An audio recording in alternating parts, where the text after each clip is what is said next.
Bonjour.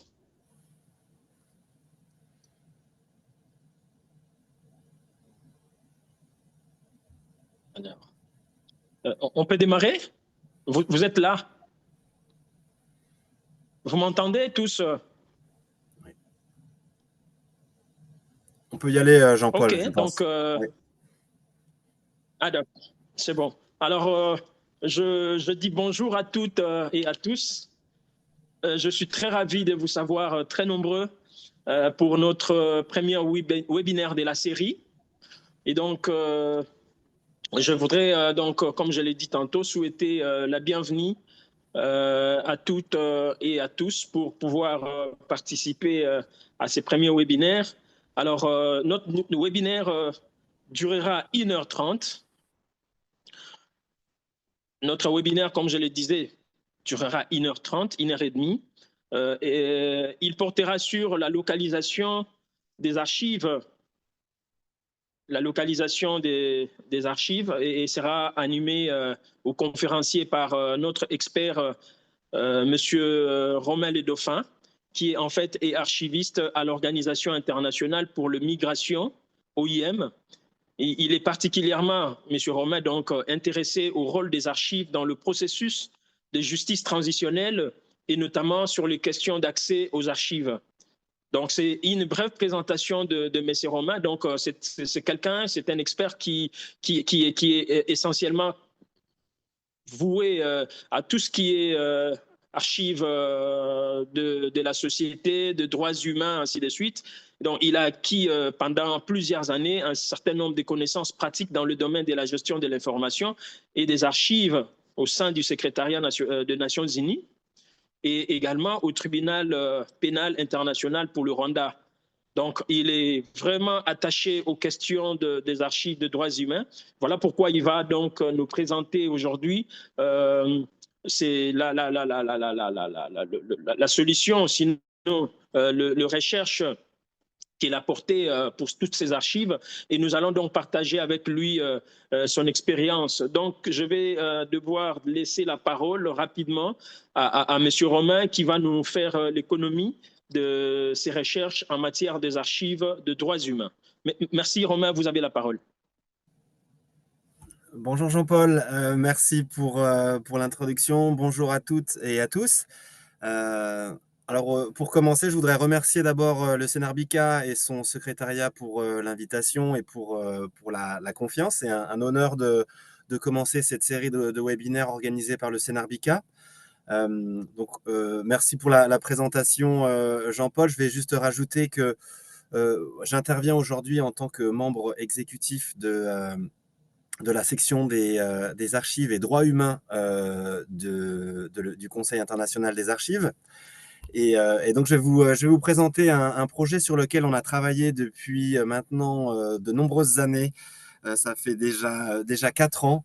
Et là, on espère qu'on va pouvoir, qu'on pourra vous présenter un produit final cette année. Donc, c'était l'occasion de communiquer et de partager les observations que nous avons faites durant ce projet. Alors, je vais partager avec vous une présentation PowerPoint, si tout se passe bien. Hop, voilà. Voilà.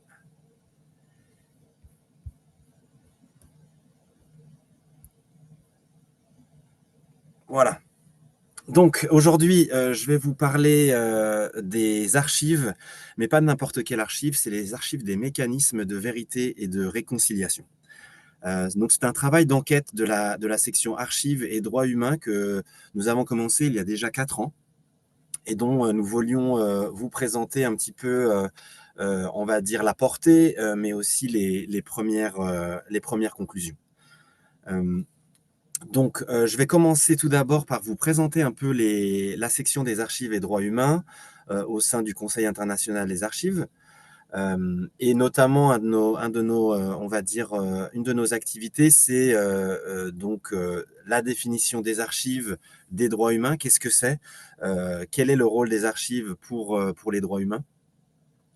Et notamment, je vais vous parler donc d'un projet qui nous tient à cœur, c'est les archives des mécanismes de vérité et de réconciliation. Donc, comment identifier ces mécanismes et quel a été notre travail au sujet de leurs archives. Et je vous présenterai quelques exemples à la fin de la présentation.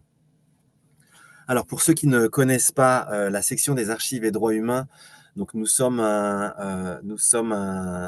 une section professionnelle, donc thématique du Conseil international des archives.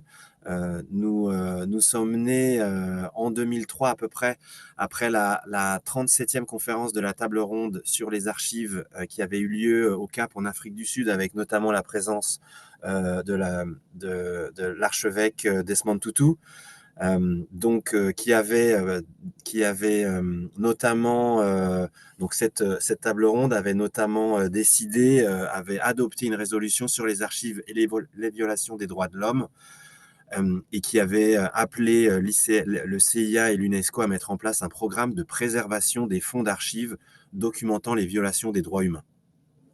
Et donc un groupe de travail avait été créé, ce qu'on appelle le Human Rights Working Group. Et ensuite à son travail, nous avons évolué en section, notamment en 2019. Nous sommes devenus une section, nous ne sommes plus un groupe de travail, nous sommes devenus une section à part entière du Conseil international des archives. Donc la section archives et droits humains, notre raison d'être, on va dire nos termes de référence, notre cahier des charges, c'est de diffuser des informations sur l'importance des archives pour la défense des droits de l'homme et sur l'utilisation des archives pour protester contre les violations des droits de l'homme. Donc nous publions entre autres une lettre d'information, un bulletin d'information mensuel sur tout ce qui peut se passer en lien avec les archives et les droits de l'homme à travers le monde. Et nous développons aussi des projets visant à accroître la coopération entre le Conseil international des archives et les services d'archives et les administrations dans le domaine des droits de l'homme. Nous soutenons aussi une meilleure utilisation et plus large des archives dans la défense des droits de l'homme. Alors, peut-être certains d'entre vous le recevez dans votre boîte aux lettres, enfin en tout cas dans votre boîte email.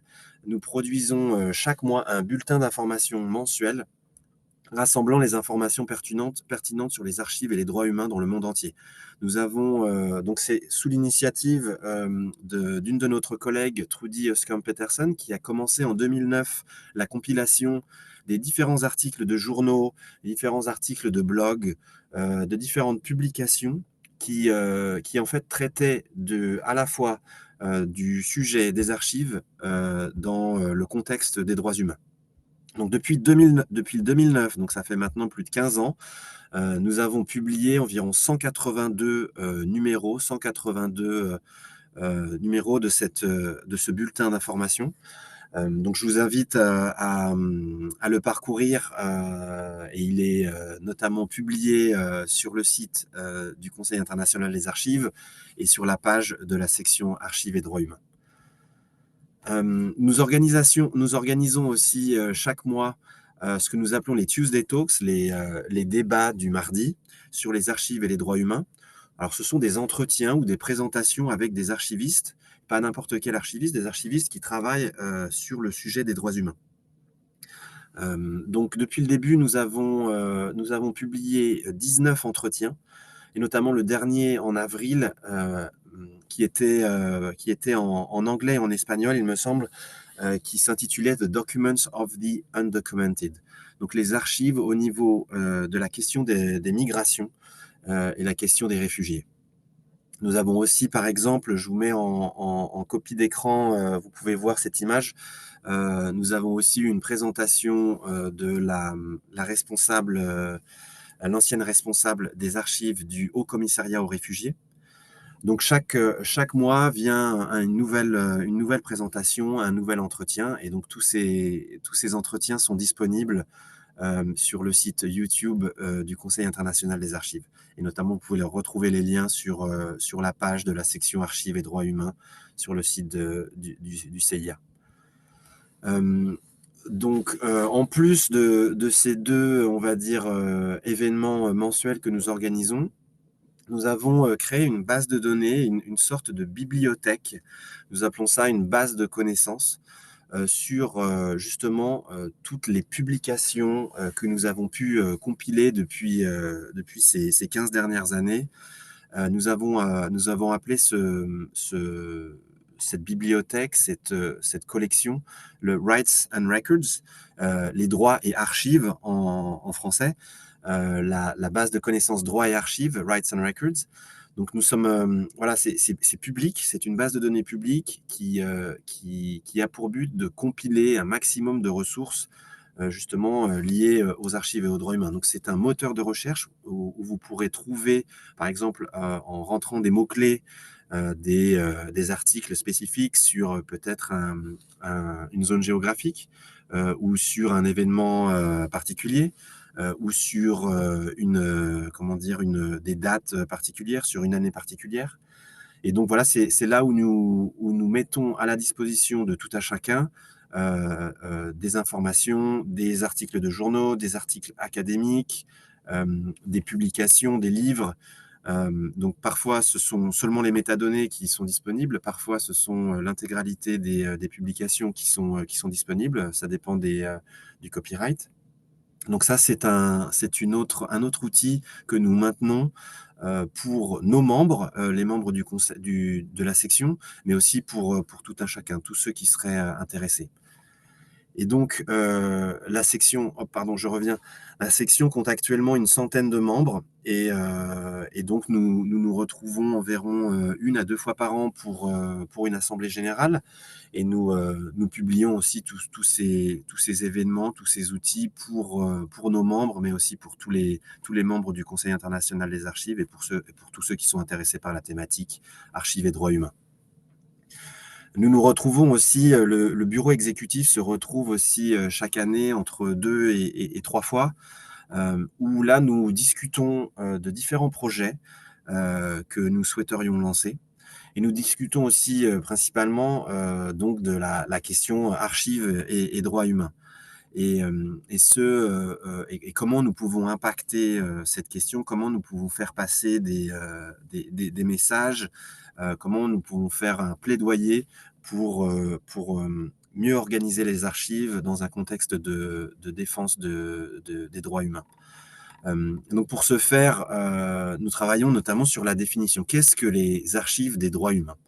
Alors certains pourront nous dire qu'en fait, toutes les archives sont des archives des droits humains, parce que les archives servent à prouver beaucoup de choses. Et donc sans les archives, certaines personnes ne peuvent même pas prouver leur existence si les registres de l'état civil ne sont pas disponibles, par exemple, pour créer, par exemple, des certificats de naissance.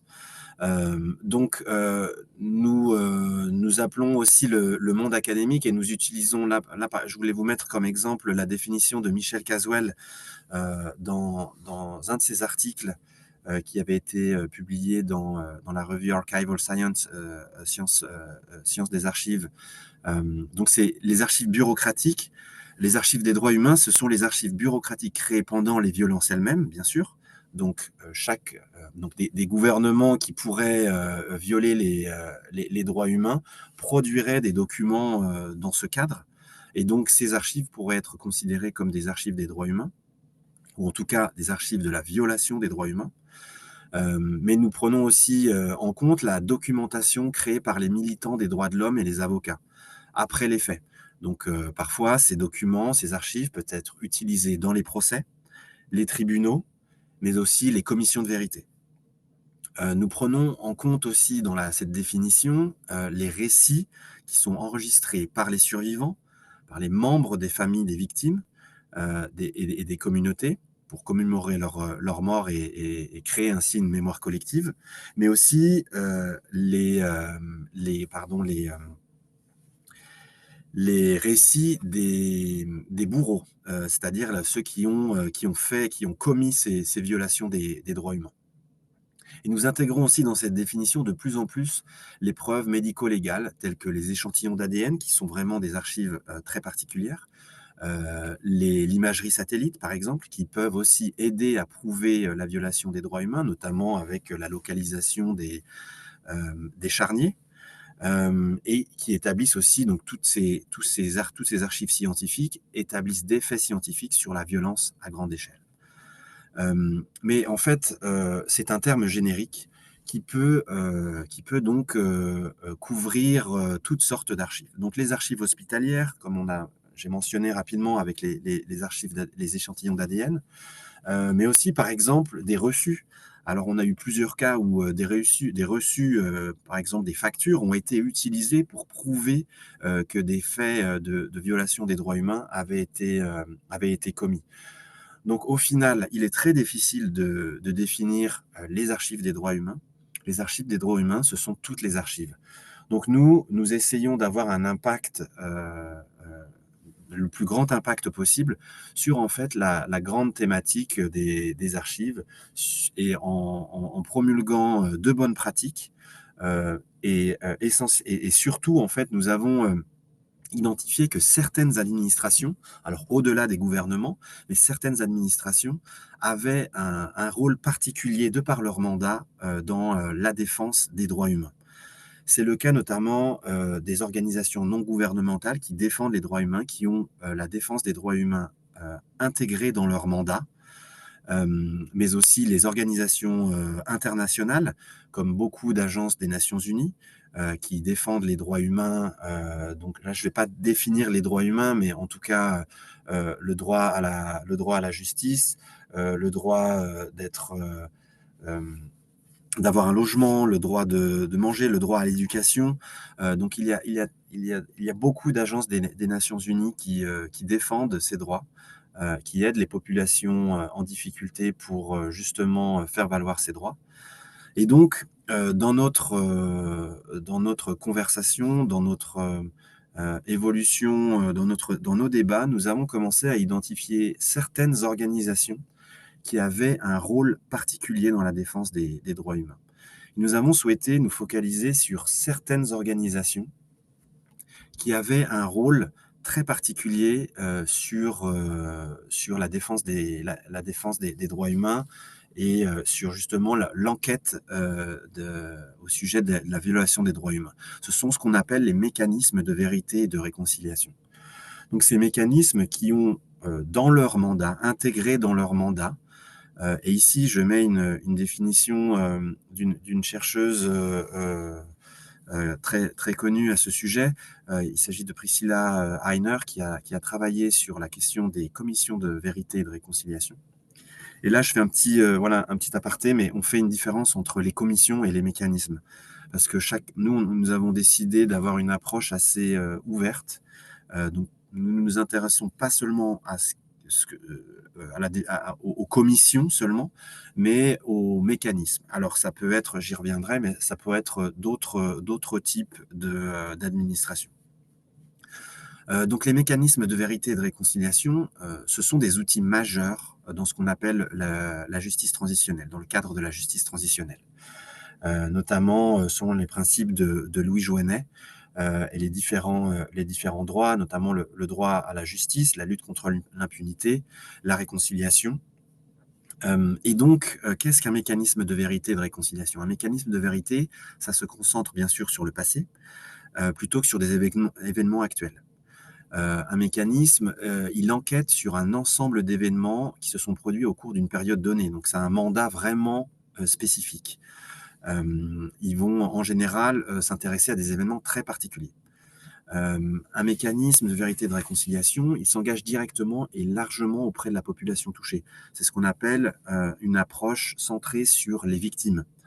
Donc ça, c'est très important, ça sert d'espace pour que les victimes puissent se prononcer. Il s'engage également à recueillir des informations, parfois des preuves, sur les expériences des victimes, mais aussi, comme j'ai dit, des bourreaux.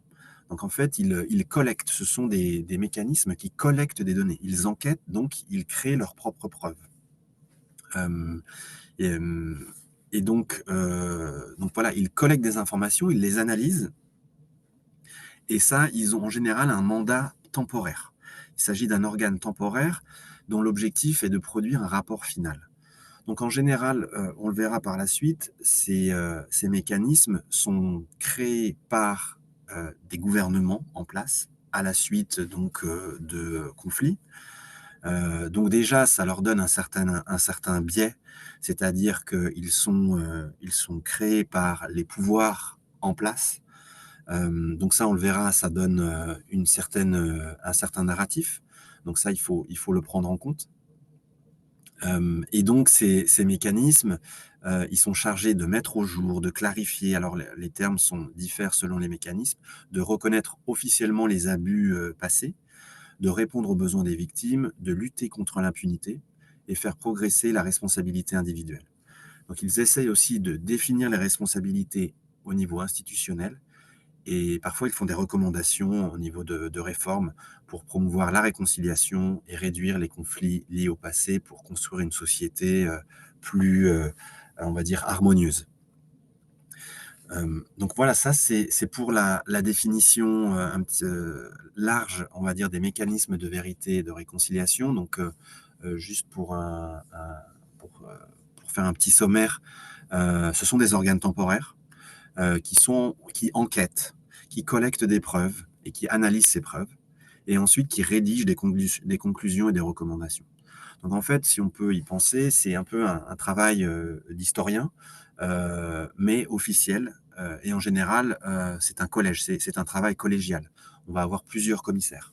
Alors, ça peut s'appeler des commissions, on peut appeler ça aussi des groupes de travail, des comités de travail, des initiatives, on peut appeler ça un groupe d'enquête, mais ça peut aussi avoir des formes plus juridiques, comme un recours collectif devant un tribunal ou d'autres procédures judiciaires. Donc, je voulais revenir rapidement sur le fait que ça soit temporaire. Peut-être, alors nous avons aujourd'hui beaucoup d'archivistes qui sont là pour ce webinaire, et donc la question c'est en fait les mécanismes de vérité de réconciliation, ils ont comment dire, ils ont une durée de vie, ce qui est rarement le cas dans les administrations gouvernementales, qui sont là depuis des dizaines, parfois des centaines d'années. Donc là, dans le cas des mécanismes de vérité et de réconciliation, elles ont une naissance et une mort. Une mort, ou en tout cas, elles clôt leur travail. Donc c'est un organe temporaire, et ce qui représente des défis assez majeurs dans le cadre des archives. Comme vous le savez, normalement, les organisations, les administrations gouvernementales, voilà, elles n'ont pas ce problème de cette temporalité. Elles sont là pour des années et des années. Et donc le fait que ces organes soient temporaires, ça représente donc comment dire, un défi au niveau de la temporalité. C'est-à-dire qu'il faut, dès le début, il faut bien organiser la gestion documentaire, la gestion de l'information, puisqu'en général, leur mandat n'est que de quelques années. Ça peut aller de 6 mois à peut-être 5, peut-être 10 ans. Et donc, pour être prêt ensuite, pour avoir tout organisé à la clôture des travaux. Donc ça représente des défis énormes parce que normalement, ces organes, ces mécanismes, ils doivent se concentrer sur leur travail, qui est l'enquête, la collecte des preuves, l'analyse de ces preuves et la rédaction des conclusions et des recommandations. Mais en même temps, ils se doivent d'organiser leur information et leurs archives. Donc ça, on le verra, ça a un impact très important sur les archives en elles-mêmes. Donc au sein de la section archives et droits humains, nous avons donc identifié ces mécanismes de vérité et de réconciliation comme des outils très très importants de la défense des droits humains. Et donc pour ce faire, nous nous sommes dit, alors ce sont des organes où il serait intéressant de savoir, mais qu'est-ce qu'il va advenir de leurs archives. Donc les archives créées et qui sont collectées au cours du processus d'enquête des mécanismes de vérité, donc sont d'une importance vitale pour permettre aux populations touchées, mais aussi aux chercheurs et au grand public d'effectuer leurs propres analyses et de comprendre ce qui s'est passé, même après la fin des audiences et l'achèvement des travaux du mécanisme. Donc comme j'ai mentionné, ces mécanismes de vérité et de réconciliation sont le plus souvent des outils officiels du pouvoir en place pour chercher la vérité. Mais comme vous le savez, il n'y a pas une vérité, chacun peut-être a sa propre vérité. Et donc, nous pensions qu'il était important, bien sûr, que ces mécanismes fassent leur travail, mais qu'à la fin de leurs travaux, il était aussi très important qu'ils rendent disponibles les, euh, les, les, les documents, les preuves qu'ils avaient utilisées pour rédiger leur rapport. Parce que vraiment, à la fin du travail d'un mécanisme, tout ce qui reste, en règle générale, c'est un rapport. Mais ce rapport, il a été bien sûr rédigé dans un contexte particulier, un contexte politique particulier, et il a été rédigé par des personnes qui ont chacun leur biais.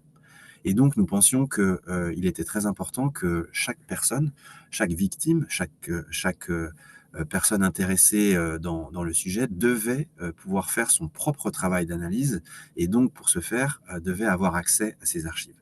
Et donc, la question qui nous porte dans ce projet, la problématique de notre recherche, c'est qu'est-ce qu'il advient des archives lorsque les activités des mécanismes prennent fin. Donc, toutes les archives qui ont été soit créées, soit collectées, qu'est-ce qui arrive quand le mécanisme termine sa tâche? Donc pour ce faire, nous, on s'est intéressé tout d'abord à ce qui a été écrit, la littérature existante. Donc notamment, je l'ai mentionné, un livre particulièrement intéressant pour nous, parce que donc Madame Heiner a commencé à lister à travers le monde les différents mécanismes de vérité et de réconciliation en 2001. Et donc, elle a établi un tableau. Et ça a été une base de travail assez importante pour nous. Donc, on voulait le mentionner. Notamment un ouvrage qui a été... Alors malheureusement, ces ouvrages ne sont pour l'instant, à ma connaissance, disponibles qu'en anglais. Ils n'ont pas été traduits en français. Mais je voulais quand même les mentionner. Donc un autre ouvrage qui est particulièrement important parce que l'ouvrage de Priscilla Heiner ne s'intéresse qu'aux mécanismes de vérité et de réconciliation, pas forcément à la question des archives. Et donc par contre, on a un autre ouvrage qui a été rédigé par notre collègue Trudy Oscombe-Peterson en 2005 qui s'intéresse particulièrement aux archives, aux documents des commissions de vérité. Donc ça, c'est aussi un ouvrage qui nous a été particulièrement utile. Et dans cet ouvrage, Trudy liste une vingtaine de commissions de vérité et de réconciliation et commence ce travail de localisation, de cartographie des archives des commissions de vérité et de réconciliation. Lié un petit peu à ce travail, on a aussi une collection digitale des commissions de vérité qui a été développée par l'Institut des États-Unis pour la paix, donc en 2011. Et là, c'est pareil, ils ont commencé à lister tous les mécanismes de vérité et de réconciliation, là en tout cas les commissions de vérité et de réconciliation à travers le monde. Donc là, ils en ont listé une quarantaine. J'y reviendrai par la suite. Donc là, ils ne s'intéressent pas exactement à la question des archives, mais en tout cas, ils ont aussi fait le même travail que Priscilla Heiner. Ils ont commencé à lister. Donc ça, c'était aussi une base de travail pour nous permettre de savoir, pour nous permettre de commencer le travail. Parce qu'une fois qu'on a identifié les mécanismes, on peut ensuite enquêter sur le devenir des archives. Un autre travail qui se base beaucoup sur le précédent travail de Trudy Huskamp-Peterson, c'est nos collègues de Swisspeace qui ont publié un petit guide sur les archives pour un futur pacifié. Et ils ont notamment continué le travail de Trudy Huskamp-Peterson sur la liste, sur le devenir en fait des archives des commissions de vérité et de réconciliation. Là, on a, je crois, une trentaine de mécanismes qui sont listés. Et finalement, voilà, je voulais mentionner aussi donc un ouvrage en français qui a été publié par l'Organisation internationale de la francophonie en 2021, qui s'intéresse au processus de transition, vérité, justice et réconciliation dans l'espace francophone. Donc là, c'est la même chose. Alors eux, ils s'intéressent particulièrement à l'espace francophone, ou en tout cas l'espace des membres de l'Organisation de la francophonie. Et donc là, ils ont listé pareillement des mécanismes de vérité et de réconciliation. Et donc nous, on a essayé de compiler toutes ces listes. Donc vous voyez ici, j'ai fait une petite liste rapidement, une comparaison des différents mécanismes de vérité qui ont été listés. Donc là, il y en avait 46 dans le livre de Priscilla Heiner, il y en avait une vingtaine dans le livre de Trudy Huskamp-Peterson. Donc ça nous a permis en fait de compiler une liste, alors pas exhaustive, hein, parce que ça dépend de la définition que l'on prend, parce que les mécanismes de vérité et de réconciliation, on peut aussi avoir différentes définitions, et chacun de ces ouvrages ont des définitions différentes. Et donc nous, dans notre cadre, voilà, on a utilisé ces listings qu'on a compilés donc, dans une base de données pour commencer l'enquête justement sur le devenir des archives. Donc notre méthodologie est la suivante. Donc nous, on a commencé à travailler en 2021 et même bien avant en fait. Donc on peut établir, on va dire, l'origine de ce projet avec le travail de Trudy Huskamp-Peterson, qui est aussi une membre fondatrice de notre section archives et droits humains. Donc ça a commencé en 2005. Mais vraiment, au niveau de la section, on a repris un petit peu, comment dire, on a donné un nouveau élan, un nouvel élan à ce projet en 2021, et on l'a vraiment réactivé en mars 2024, car nous avons été sélectionnés pour recevoir un petit financement de PICOM, de la commission programme du Conseil international des archives, pour nous permettre de développer un mini site web pour justement publier les résultats, les données de notre travail. Donc c'est un projet de recherche en fait, un projet d'enquête, et on a essayé de le faire parce que nous on est tous volontaires à la section, et tout le monde est volontaire dans chaque section du Conseil international des archives. Donc on est principalement 2 personnes du comité exécutif de la section qui, on va dire, qui pilotons ce projet. Et on travaille avec 8 volontaires qui ont effectué donc une recherche, on va dire, collaborative sur des sources d'informations ouvertes. Alors c'est la fameuse Open Source Investigation. Nous, on se base beaucoup sur ce qu'on trouve sur Internet. Et on a aussi utilisé le réseau des archivistes du Conseil international des archives qui sont intéressés dans la thématique, et spécialement aussi de la section. Comme je vous le disais, on a une centaine de membres, donc on a fait appel à nos membres pour récolter des informations, notamment sur les archives de ces commissions, de ces mécanismes. Donc 8 volontaires qui ont été chargés en fait d'une zone géographique. Alors parfois il y avait 1 ou 2 personnes pour chaque zone. Et donc, leur travail, c'était de mener l'enquête pour retrouver les archives des mécanismes que nous avions listés. Et parfois, pour ajouter à la liste des nouveaux mécanismes qui auraient été créés entre-temps. Donc, le projet, c'est de la collecte de données. Donc ça peut se faire par l'entretien, par des entretiens avec des personnes qui ont été, on va dire, impliquées dans le travail de ces mécanismes, ou des personnes qui savent, ou des archivistes qui ont en leur possession, dans leurs institutions, des archives de ces mécanismes, ou alors avec des personnes qui savent, voilà, qui connaissent, on va dire, cette thématique. Donc ça peut être des entretiens, et puis ça passe donc par la collecte de données. Et ce qu'on a essayé d'utiliser, bien sûr, c'est des standards. Donc on a certains types de données que je vais vous présenter, qu'on collecte pendant ce projet. Donc nous, notre objet de description, ce sont les mécanismes en eux-mêmes.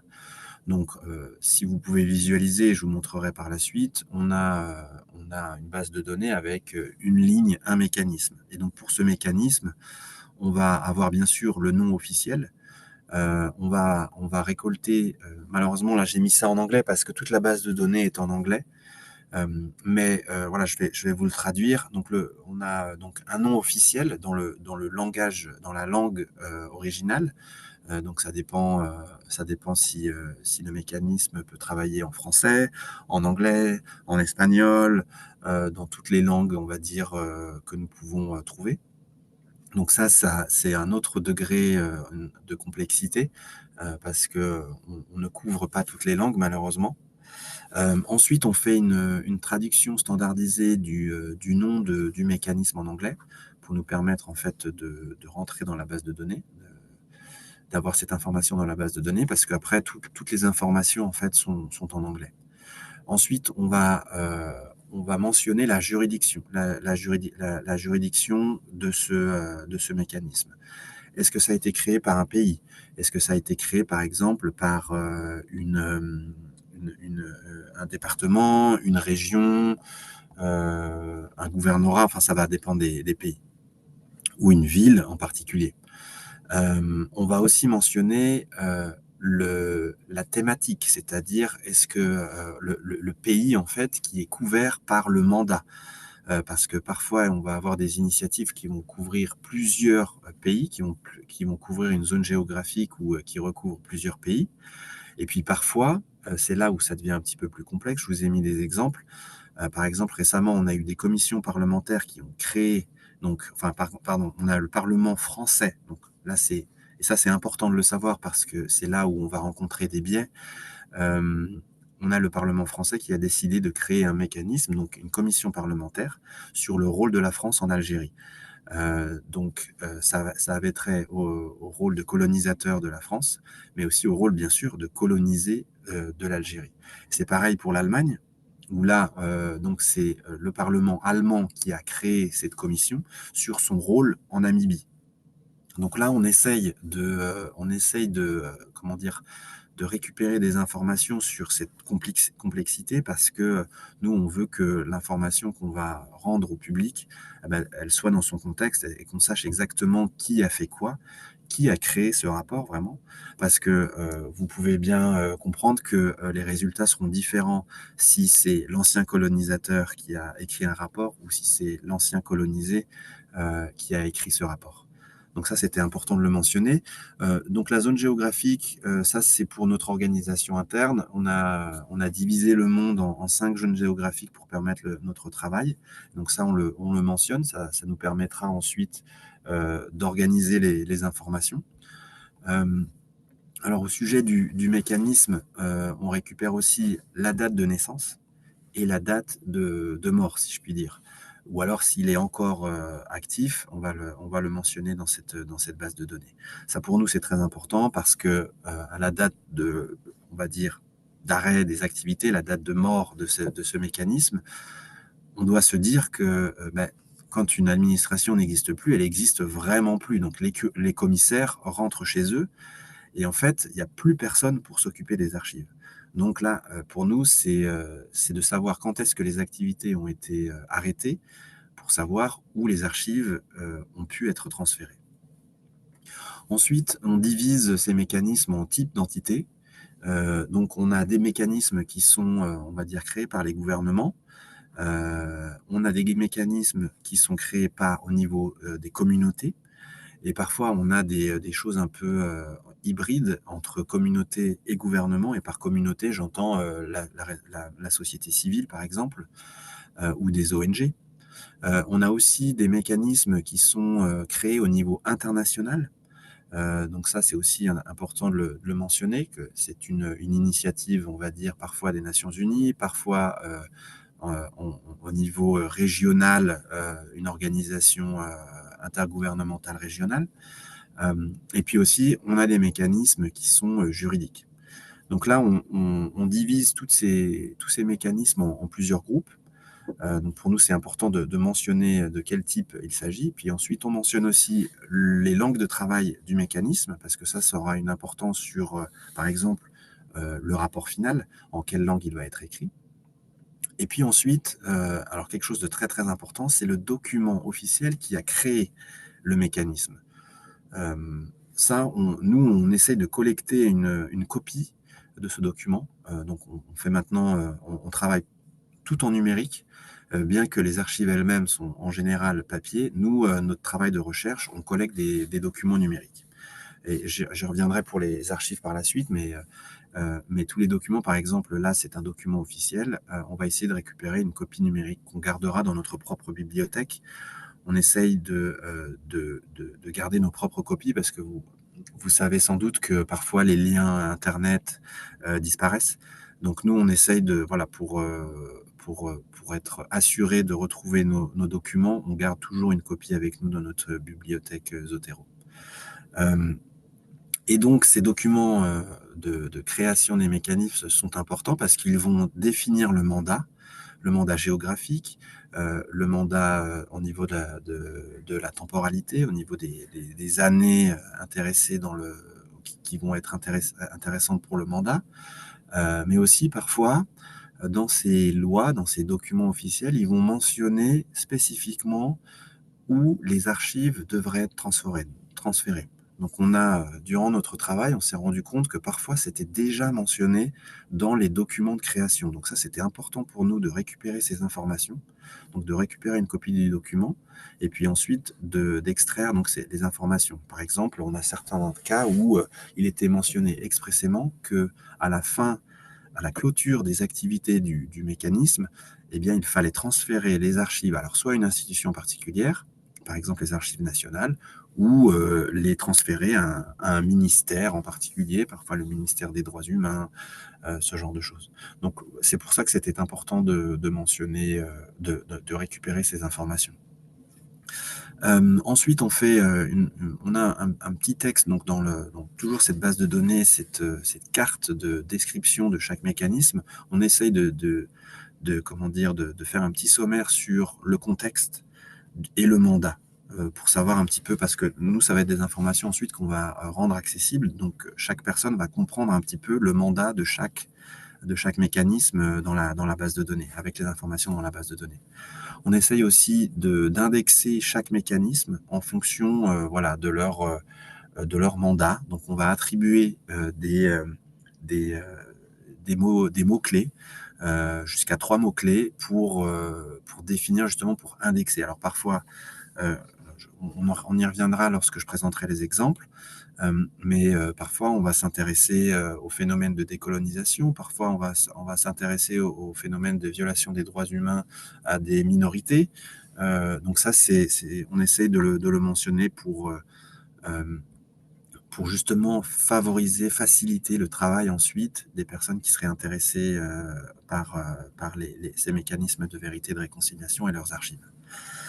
Ce qu'on fait lors de ce projet aussi, c'est qu'on récupère une copie du rapport final du mécanisme.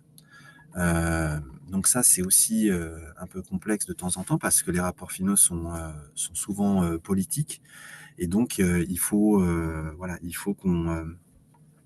qu'on les récupère. Je regarde le temps, au cas où Jean-Paul n'hésite pas à me faire signe. Mais voilà, le rapport final, il est important de le récupérer, parce que parfois, déjà, d'une part, il n'est pas publié. Donc nous, on essaye aussi de le rendre public si c'est possible, si c'est autorisé, bien sûr. Et puis dans ce rapport final, ils vont souvent mentionner la question des archives. Ils vont souvent émettre des recommandations sur que faire, notamment après la clôture. Donc ça, c'était important aussi d'avoir une copie de ces rapports finaux. Ensuite, on fait une petite analyse, voilà, c'est ce que je mentionnais, sur si le rapport mentionne notamment des tâches particulières en fonction des archives. Parfois, il recommande des changements au niveau de l'administration sur comment l'administration, en fait, elle gère ses archives. Donc des réformes, en fait, ils vont recommander des réformes sur, par exemple, il faut que l'accès aux archives soit plus ouvert, ce genre de choses. Et ensuite, alors c'est là où ça devient très intéressant pour notre projet. Parfois, on arrive dans notre enquête, et on le verra par la suite, ce n'est pas systématique, on arrive à identifier l'institution qui a ces archives. Donc là, c'est vraiment quand notre travail d'enquête a été, on va dire, couronné de succès. Mais vous allez le voir, c'est plus compliqué que ça. C'est qu'on arrive vraiment à savoir où sont les archives. Et donc, dans ce cas-là, on va identifier donc l'institution qui est en charge des archives, où les archives ont été transférées. Et puis, on va aussi voir un petit peu les questions d'accès, c'est-à-dire quelle est la loi, quelles sont les obligations, on va dire. Parfois, il y a des règles d'accès qui sont spécifiques. Et nous, encore une fois, on va essayer de récupérer une copie de ces documents qui régissent un petit peu euh, qui régissent l'accès. Donc ça, c'était important d'avoir une copie de ces documents. Et donc ensuite, une fois qu'on a identifié, on va dire, l'institution qui a en charge ces archives, on va voir si elle a, par exemple, produit un inventaire. Et on va voir exactement qu'est-ce qui a été transféré, par exemple, aux archives nationales. Et donc là, on va voir s'il y a un inventaire qui existe. Donc la situation, elle est vraiment disparate selon les cas.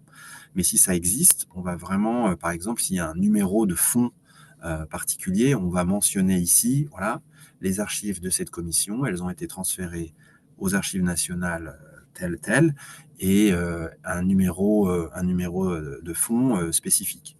Et si on peut, on va aussi mentionner l'organisation des archives, les sous-fonds, et notamment aussi la quantité.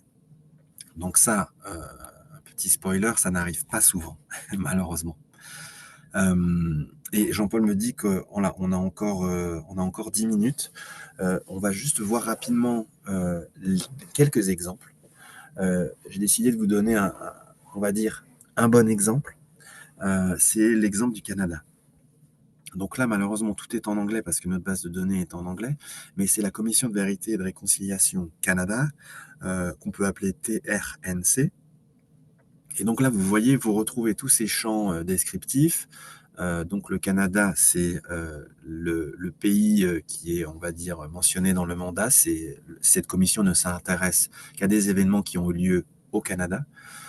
Donc la zone géographique, c'est l'Amérique du Nord. Et la juridiction, donc c'est le Canada, ça veut dire que c'est le gouvernement fédéral qui a voté en fait la création de cette commission. Elle a commencé son travail en 2009 et elle a clôturé ses travaux en 2015. Et là, il s'agit d'un mécanisme hybride qui a été porté par la société civile, les communautés et le gouvernement. Donc, on a une copie du document qui a créé la commission.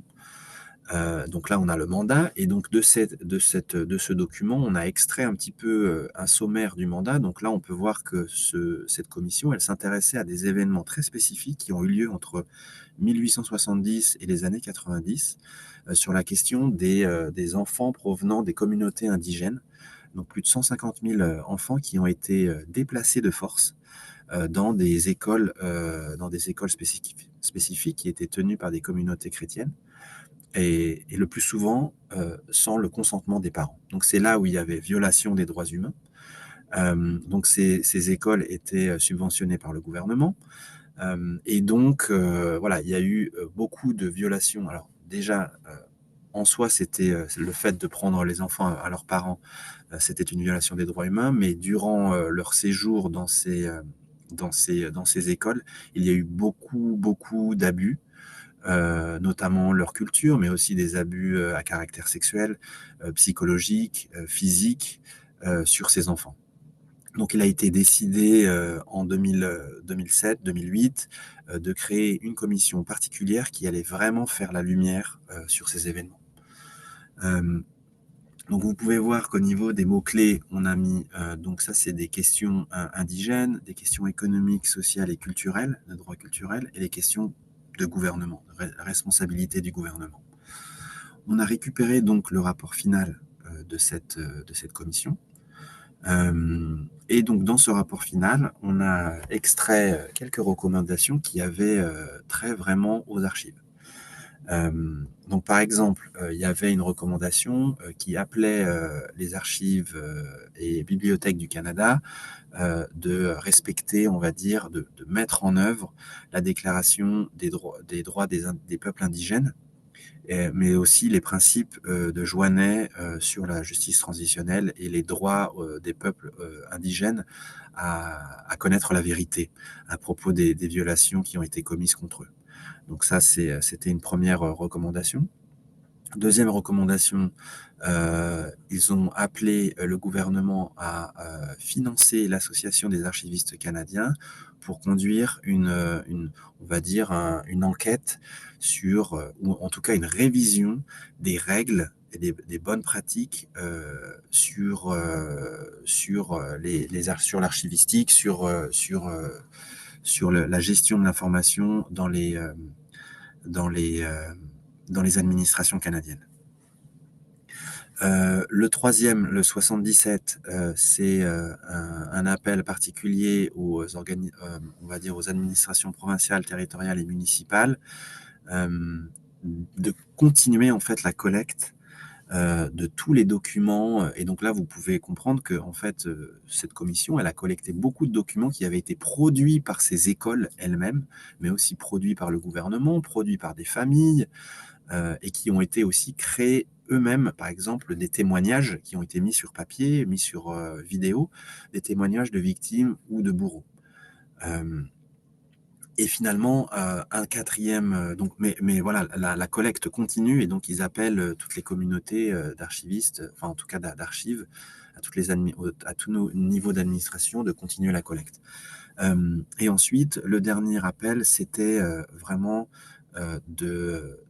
donc cette commission s'est clôturée en 2015, et suite à cette commission, ils ont créé une nouvelle institution, ils appellent ça le Centre national pour la vérité et réconciliation. Donc c'est plus une commission, c'est un centre qui est hébergé par l'Université du Manitoba. Et donc, dans leurs recommandations au gouvernement canadien, ils demandent expressément de financer ce nouveau centre pour qu'il puisse vraiment s'occuper des archives, d'une part, mais aussi de communiquer à propos des archives. De communiquer à propos des archives. Donc ça, c'est voilà, on trouvait ça intéressant de le mentionner dans la base de données, en tout cas d'extraire cette information. Et ensuite, je pense que j'aurai le temps juste pour un exemple. Mais ensuite, voilà, on sait que cet exemple, il est plutôt bon en fait, parce qu'on sait que ces archives ont été transférées dans une institution qui a pour but en fait de traiter des archives. Donc là, c'est l'Université du Manitoba. Et donc dans cette université, il y a un centre spécifique qui a été créé. Il y a aussi certaines archives, notamment les archives web, c'est-à-dire ils ont fait des copies, on va dire, spécifiques du site web, parce que le site web n'existe plus. Ça, il faut aussi se rendre compte que quand une administration, on va dire, s'arrête, eh bien, le site web aussi s'arrête. Donc là, il y a des copies du site web qui ont été gardées. Et on a aussi récupéré copies des politiques d'accès. Donc là, je vais passer rapidement. Donc là, on a tout le contenu. Donc ces archives ont été traitées. Donc il y a des inventaires qui existent. Et donc là, on va mettre les liens sur les inventaires aussi. On va récupérer des inventaires. Et donc ça représente à peu près 70 000 descriptions. Donc là, il y a beaucoup de choses à faire. Donc nous, ça va permettre aux gens qui sont intéressés à ce sujet d'avoir un lien direct, parce qu'on essaie aussi le but de ce projet, c'est de favoriser, de faciliter la recherche. donc que ce soit pour les victimes, pour les chercheurs, pour les avocats. Donc en fait, on veut mettre dans un seul endroit. Et là, je vais avancer rapidement. J'avais d'autres exemples, mais je vais avancer rapidement. Hop. Voilà, sur les observations. Donc nous, on a répertorié environ 137 mécanismes, dont 134 qui ont fini leur travail. Et donc ça, c'est on va dire le chiffre le plus important. Sur ces 134, pardon, on a pu localiser seulement les archives de 78. Donc ça veut dire que plus de la moitié, un peu moins de la moitié, pardon, sont en fait, on ne sait pas où sont ces archives. Et sur ceux qui ont été localisés, il y en a 54 qui ont été transférés à des institutions spécialisées dans la conservation et l'accès aux archives. Par exemple, les archives nationales, les archives locales, des services d'archives, des universités. Et il y en a 24 qui sont restés dans les administrations. Et parfois même chez des particuliers. On a un exemple pour ce cas. Mais malheureusement, il ne suffit pas de transférer les archives pour leur permettre d'être accessibles. Dans seulement 40% des mécanismes qui ont transféré leurs archives, c'est-à-dire sur les 78, il y a seulement 40% de ces cas, donc ça fait un peu moins de 40. Ils ont, en fait, de 40, ils ont été transférés à des archives vraiment compétentes, on va dire. Mais malheureusement, ce transfert ne garantit pas l'accès. Parfois, c'est transféré à des archives, mais parfois, ils ne sont pas traités. Donc finalement, sur les 134 mécanismes, parce qu'on ne compte pas ceux qui sont encore en cours, parce qu'ils ont encore leurs archives avec eux, sur les 134 mécanismes, on estime qu'il y en a en fait seulement 41, soit 31% qui sont accessibles au public. Donc il faut se rendre compte, nous on regarde, on a des mécanismes qui datent des années 60, donc là c'est un vrai problème. Alors on a aussi un petit problème de disparité géographique parce qu'on se rend compte que en fait, beaucoup de ces mécanismes sont situés en Amérique du Nord. Donc ça c'est un peu des biais de notre recherche. Donc là je vous mets, et puis je vais m'arrêter bientôt là, pour vous permettre, pour permettre un petit échange. Mais voilà, je vous mets un petit graphique. Donc sur le continent africain, on a recensé 19 mécanismes, notamment en RDC, au Burundi, et je crois que c'est à peu près tout, en tout cas pour, on va dire, la région qui vous intéresse au Sénarbica. Mais ça, c'est ce qu'on a recensé, mais il y en a beaucoup qu'on n'a pas encore recensé. Je sais qu'il y a une commission provinciale au Kasaï qui est en cours de travail, malheureusement qui n'est pas vraiment financée, donc qui a du mal à faire son travail, mais là, potentiellement, ils vont collecter et créer des documents, donc là, il faudra aussi l'intégrer dans notre base de données. Donc en conclusion, les mécanismes de vérité, donc, qui sont des outils majeurs de la justice transitionnelle, en général, leurs archives, eh bien, malheureusement, elles sont délaissées. Et délaissées, parfois, on ne sait même pas où est-ce qu'elles sont. Donc ça, c'est un problème qu'on a identifié par les données qu'on a récoltées. Et notamment, ça passe par le manque de compétences en matière de gestion de l'information au sein des secrétariats des mécanismes, parce qu'ils ont des secrétariats, bien sûr, et donc souvent, il n'y a pas d'archivistes. Et ça, c'est un gros problème. Et ça, il faut penser dès la création du mécanisme, il faut prévoir des spécialistes, des professionnels de la gestion des archives et de l'information. Il y a une absence de planification, de stratégie sur le sort des archives, souvent. Donc ça, on ne pense jamais aux archives avant de, voilà, on doit vider la salle, qu'est-ce qu'on va en faire? Mais là, il faut y penser avant, notamment pour amener un archiviste, pour préparer des inventaires, pour préparer les transferts vers d'autres institutions. Donc ça, on se rend compte qu'il n'y a pas de planification. Et notamment aussi, un autre problème, c'est l'absence d'institutions spécialisées dans les archives, donc qui n'ont pas des ressources. Donc parfois, les archives nationales n'ont même pas les ressources pour traiter les archives qu'elles reçoivent. Donc parfois, elles ne les reçoivent pas parce qu'ils n'ont pas de ressources pour les récupérer. Et parfois, quand elles les récupèrent, elles n'ont pas de ressources pour les traiter. Donc ça, c'est un problème. Et l'autre problème, c'est l'aspect réglementaire, la législation, souvent qui régit les conditions d'accès à ces fonds en particulier, mais souvent c'est aux archives. Il y a beaucoup de pays qui n'ont pas encore de législation ou alors qui ont des législations qui sont très strictes sur l'accès. Donc au final, voilà, c'était un petit avant-goût, une petite présentation de notre projet. On espère cette année de lancer un mini-site. Donc là, je vous mets juste, c'est un peu ce à quoi ça va représenter, c'est-à-dire qu'on va pouvoir visualiser sur un globe terrestre, enfin en tout cas tous les mécanismes que nous avons recensés. Et pour chaque mécanisme, il y aura une carte, un petit peu un index, une carte de description où on pourra voir un peu le statut des archives avec toutes ces données que j'ai présentées avant. Donc ça te représente quand même beaucoup, beaucoup de données. Et donc ça sera disponible au public et on fera la communication avec l'ICA à ce sujet quand l'outil sera prêt. Et voilà, j'en profite aussi pour appeler tout volontaire. Nous, on continue le travail, on fait du nettoyage, on nettoie les données, on a beaucoup de travail d'édition à faire. Le suivi des nouveaux mécanismes, comme je disais, il y a des mécanismes qui sont créés chaque année. Donc ça, il faut faire un petit travail de veille. On poursuit la recherche parce que tous ceux qu'on n'a pas réussi à localiser, il faut poursuivre la recherche parce qu'il y a des archives qui existent parfois qui sont quelque part. Donc il faut savoir, il faut les localiser. Et puis ensuite, il faut mettre à jour donc notre base de données. Et je vais m'arrêter là et je vais laisser un peu l'espace. Merci en tout cas de votre attention. Et puis vous pouvez nous contacter à l'adresse sahr@ica.org. Voilà, j'espère que je n'ai pas été trop long, Jean-Paul. Je laisse... alors, hop, j'arrête de partager. Voilà, merci à vous.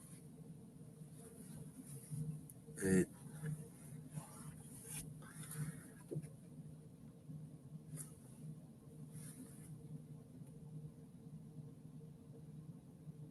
Alors, voilà, je vais reprendre la parole.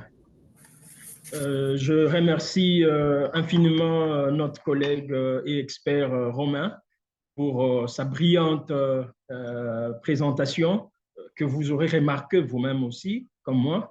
Donc, c'est un travail fouillé, c'est un travail de longue haleine que les collègues ont pu mener pratiquement dans le continent, mais également en Afrique, parce que, comme vous le savez, il a également parlé de la RDC, du Burundi, comme étant des pays dans lesquels les mécanismes ont été également menés. Donc, je vous remercie très sincèrement, chers collègues. Je crois que nous allons garder contact pour de nouvelles collaborations dans le futur. Alors, je vais donc laisser la parole. Je ne sais pas, il n'est pas question d'accorder la parole. Comme il avait été demandé, ceux qui ont des questions, de propositions, voire de recommandations, ils n'ont qu'à aller dans le cœur pour pouvoir poster leurs commentaires et évidemment les questions s'il y en a pour permettre à notre expert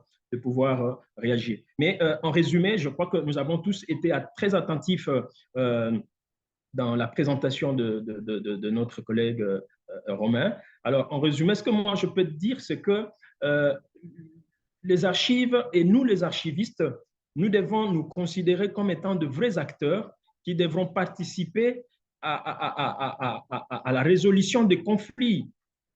Nous devons travailler pour régler un certain nombre de problèmes sociaux, politiques qui existent dans nos différents pays. Comme vous le savez, notre région Afrique centrale est secouée par des tensions sociales, des tensions politiques. Alors, il est question de comprendre que les archives doivent être vues comme étant un instrument de paix devant permettre à la résolution des différents conflits qui peuvent exister dans nos différents pays.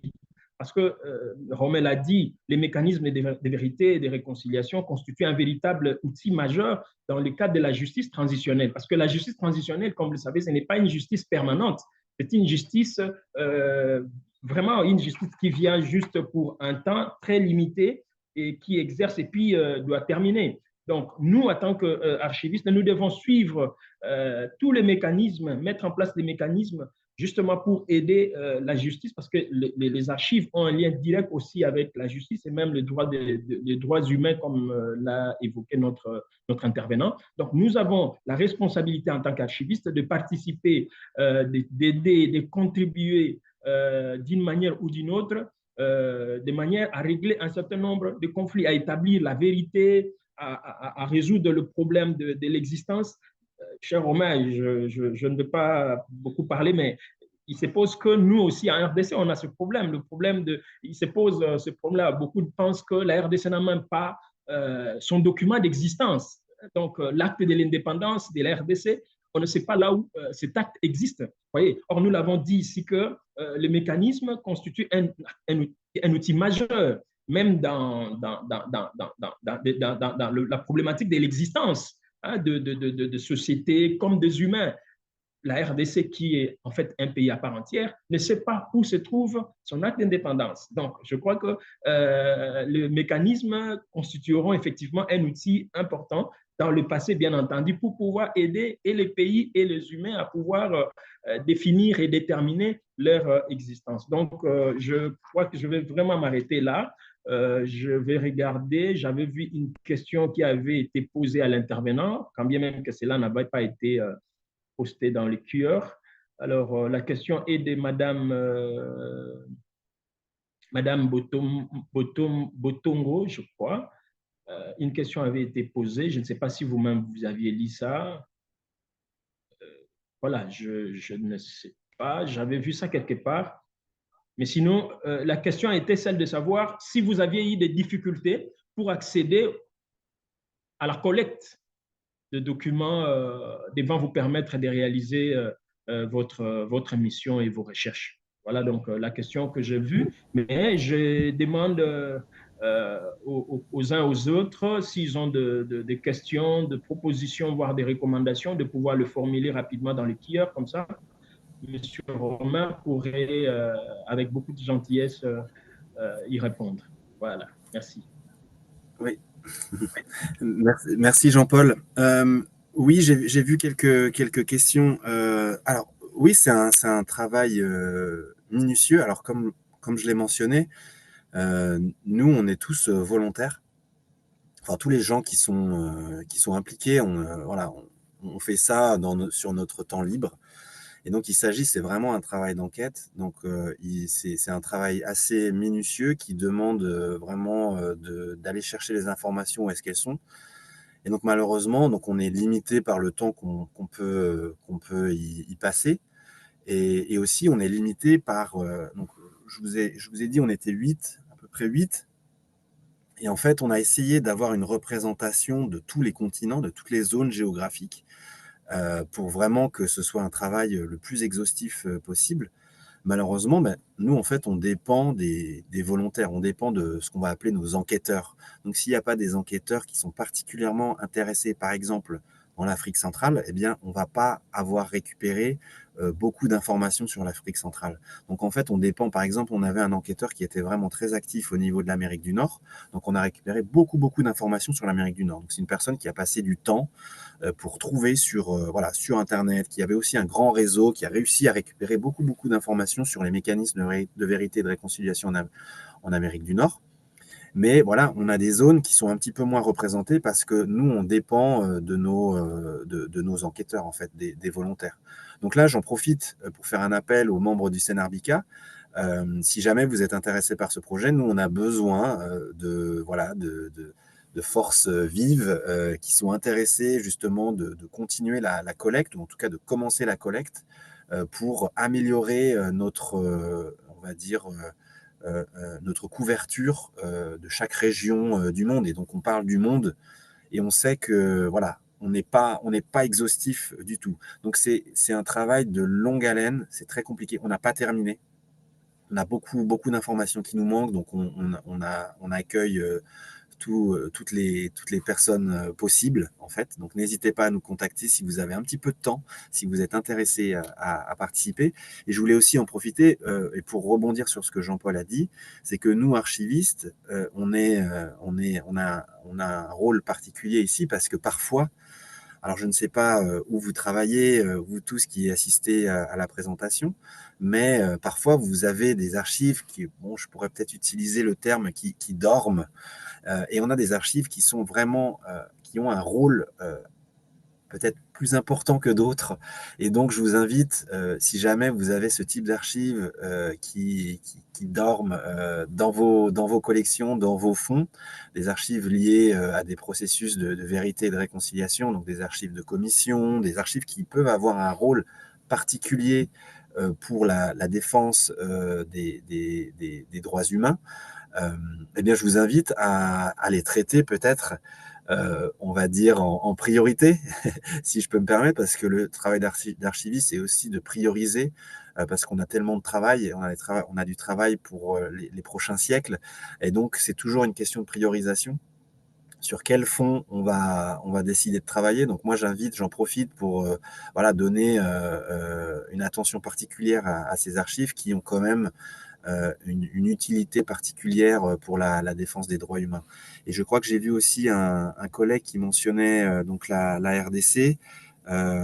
Et oui, donc on a mentionné, alors dans la RDC, il y a un mécanisme qui a existé, qui n'a malheureusement pas produit de rapport final. Et donc, en fait, qui n'a pas eu les moyens. Donc, ils ont créé le mécanisme, je pense que c'était en 2009 qu'ils ils ont créé une commission de vérité et de réconciliation, mais ils n'ont jamais eu les moyens. Donc, c'est là où on se rend compte que, en fait, parfois, ces mécanismes sont aussi on va dire, un tic sur la boîte. On dira, il faut créer un mécanisme, mais après, il ne faut pas seulement le créer, il faut quand même le financer pour qu'il puisse travailler. Donc, ce mécanisme en RDC, malheureusement, il n'a pas eu les moyens de travailler. Il n'a pas eu les moyens de collecter les données, de collecter des témoignages. Donc ça, c'est un autre problème. Et là, je sais, je mentionnais aussi, parce que je connais un petit peu le contexte congolais, mais la commission pour le Kasaï, donc en ce moment, on sait que malheureusement, ils ont pas de moyens pour faire leur travail.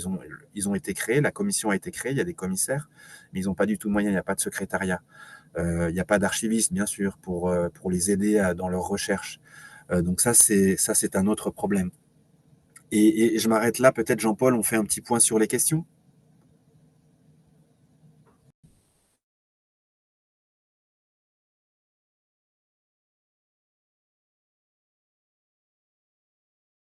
Alors, pour ce qui concerne les questions, je vois il y a encore une question pertinente de notre collègue Hugues Ikomba. Il veut savoir comment arriver à convaincre le politique, en majorité auteur des crimes, pour investir dans les archives, en mettant le moyen financier qui vont les condamner demain. Donc, les collègues veulent comprendre comment est-ce que nous, archivistes, nous pourrions arriver à convaincre déjà ces politiques qui eux-mêmes, en fait, est-ce que nous allons convaincre nos bourreaux pour qu'ils puissent nous donner les moyens et que ces moyens-là nous aident à œuvrer dans le sens de mettre en place les mécanismes de vérité et de réconciliation sur les archives qui vont les condamner demain. Donc, il se pose la question de savoir comment cela va se passer. Voilà. Oui, ouais, merci. C'est une question très. Ben oui, bien sûr. Souvent, les archives sont sous-financées, parfois pour des raisons politiques. Et c'est vrai que financer un organisme qui se charge de préserver des preuves qui pourraient être utilisées contre les anciens politiques, eh bien, on n'a pas envie de le financer. Voilà, ça c'est on va dire, l'hypocrisie des politiques. Donc là, c'est vrai que parfois, ça peut être contre-productif de mentionner l'aspect des droits humains. Il faut juste faire notre travail d'archiviste, parce que parfois, c'est vrai que si on amène la lumière sur l'utilisation des archives pour la défense des droits humains, c'est vrai que ça peut pousser peut-être, si je puis dire, au crime, et c'est-à-dire ça peut pousser à la destruction sauvage d'archives. Donc ça, il faut vraiment, c'est un sujet délicat, complexe, mais de toute façon, en tant qu'archiviste, nous, il faut toujours qu'on fasse le plaidoyer. Mais maintenant, je pense que de nos jours, notre meilleur argumentaire, voilà, c'est l'efficacité, la bonne gouvernance, mais c'est vraiment l'efficacité des gouvernements. Nous, on permet à des gouvernements, en tant qu'archiviste, on permet à des gouvernements de mieux travailler, d'être plus efficaces dans leurs activités. Donc ça, je pense que c'est un plaidoyer qu'il faut avoir, mais c'est vrai que l'aspect droit humain, il peut avoir un double tranchant. C'est-à-dire, comme vous dites, de faciliter la préservation des archives qui peuvent être après utilisées contre certains gouvernements. Ben oui, c'est vrai que c'est pas peut-être pas le meilleur argument.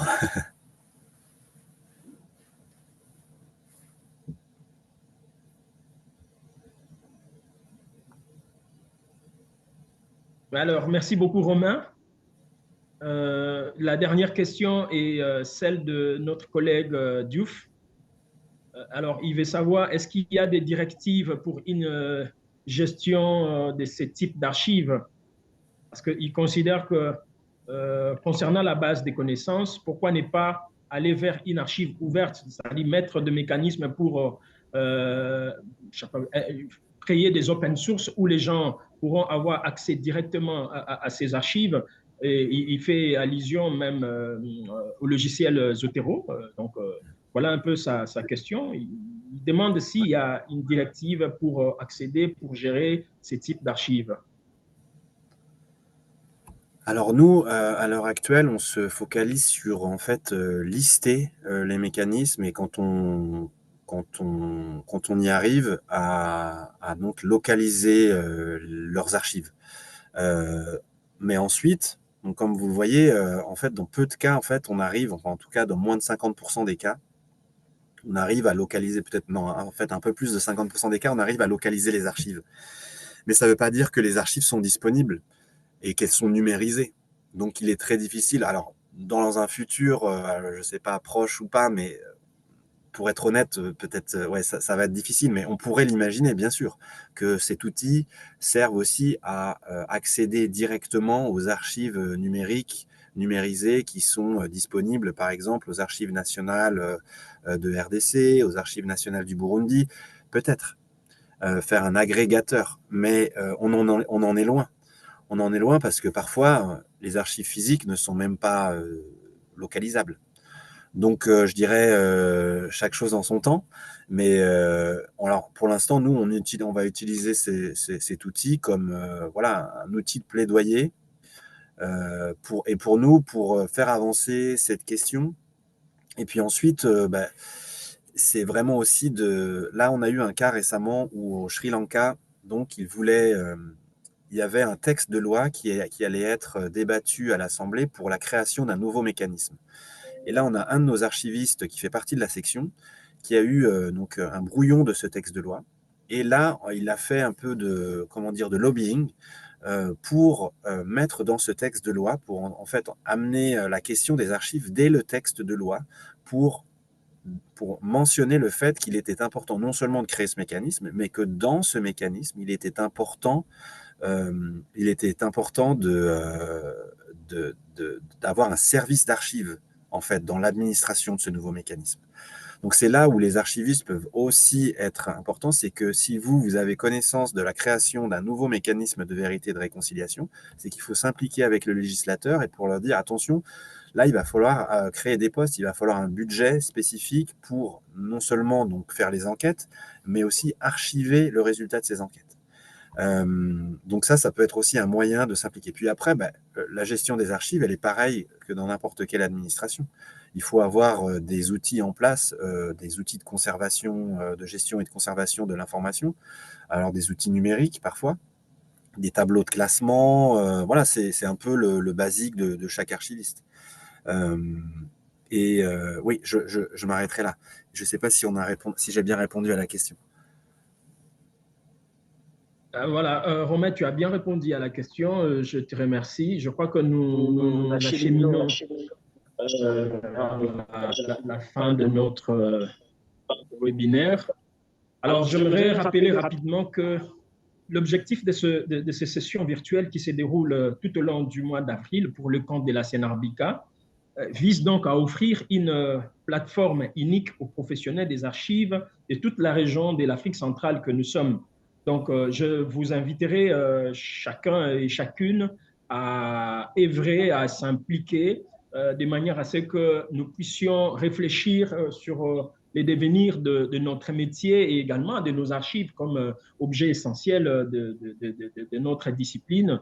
C'est-à-dire que nous allons continuer avec ces webinaires. Ce que nous avions organisé ou tenu aujourd'hui est donc le tout premier de la série.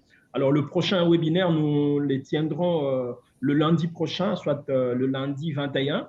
Et ce webinaire sera donc animé par Monsieur Pazimi Younous, qui est aussi un grand expert en matière d'archivage, tchadien de nationalité, mais basé actuellement à Brazzaville comme responsable des archives de la Banque Afrique centrale. Donc, il va essayer de faire une présentation sur la mise en place de procédures et de processus de gestion des documents de manière générale, mais avec une particularité, c'est que les documents, les documents financiers. Donc, je vais une fois de plus vous inviter à bien vouloir participer à ces webinaires qui sera aussi très riche et ça sera donc animé par Monsieur Pazimi. Et le prochain et le dernier sera le 28 du même mois. Et donc, ça sera animé par notre confrère sénégalais Antonio Diouf.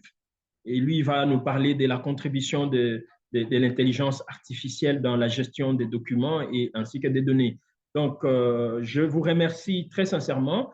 Je vous dis au revoir et à bientôt. Merci. Au revoir. Au revoir.